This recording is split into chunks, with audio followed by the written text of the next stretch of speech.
பெருமை காண்பது தமிழுக்கு புதிதல்ல. இதற்கு நமது பாரம்பரிய கலைகளும் விதிவிலக்கல்ல. இதை பற்றிய ஒரு சுவாரஸ்யமான தொகுப்பு.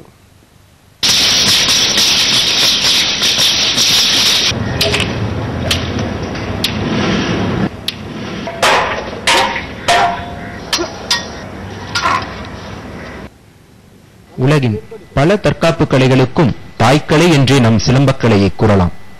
நெற்றி வரை உயரமுள்ள பிரம்பு கம்பால் ஒருவர் அடிக்க மற்றொருவர் தடுத்து விளையாடுவது மட்டுமே சிலம்பம் என்று இன்றளவும் பலர் எண்ணுகின்றனர். இதை தவிர சுருள்வாள், வாழ்குடையம், சன்னக்கத்தி போன்ற பல வடிவங்கள் சிலம்பத்திற்கு உண்டு என்று சிலம்பக்கலை ஆசிரியர் திரு கௌரி தெரிவிக்கிறார்.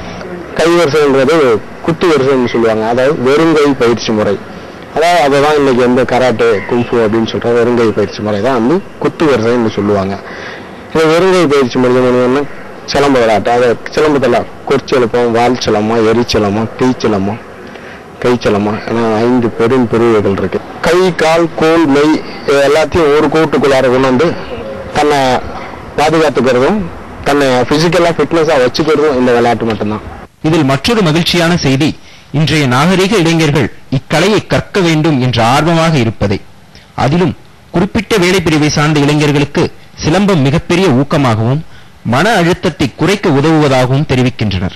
ஐடி துறையில பாத்தீங்கன்னா தொடர்ந்து வந்து ஒரே விதமான வேலைகளை வந்து திரும்ப திரும்ப செய்யறதுனாலையும், இல்ல வந்து ஒரே வெளியே எங்கேயும் போகாம அடைஞ்சு கிடக்கிறதுனாலையும், வேற வேற ஷிஃப்ட்ல மாறி மாறி வேலை செய்யறதுனாலையும், பணி அழுத்தம் காரணமாகவும் வந்து மன அழுத்தம், டிப்ரெஷன் அந்த மாதிரியான பிரச்சனைகள் வந்து நிறைய வந்து ஏற்படுது.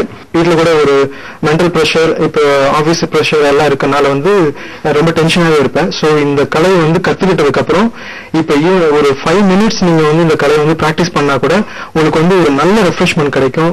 பன்னாட்டு நிறுவனங்களில் பணிபுரியும் இளைஞர்களுக்கு மட்டுமல்லாது அனைத்து இளைஞர்களுக்குமே இக்கலை மிகப்பெரிய ஊன்றுகோலாக இருப்பதாகவும், பற்பல நோய்களுக்கும் இது மிக சிறந்த விளையாட்டு மருத்துவம் என்றும் சிலம்பாட்டு நிபுணர்கள் தெரிவிக்கின்றனர்.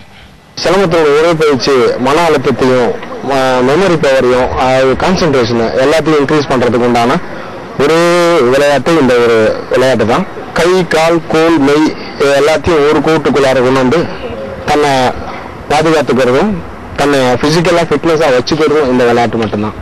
கிராமத்திலிருந்து நகரத்திற்கு புது வடிவம் பெற்று பயணம் கண்டுள்ள நம் சிலம்பக்கலை மென்மேலும் வளரும் என்ற நம்பிக்கையை இவர்களது வார்த்தை நமக்கு ஏற்படுத்துகிறது. நமது பாரம்பரிய கலைகள் அழிந்து வருகிறதோ என்று எண்ணி வருந்திய ஒவ்வொரு உள்ளங்களுக்கும் இச்செய்தி மகிழ்ச்சியான ஒன்றே. கலைஞர் தொலைக்காட்சி செய்திக்காக ஒளிப்பதிவாளர் ஆனந்துடன் அருள் சார்லி.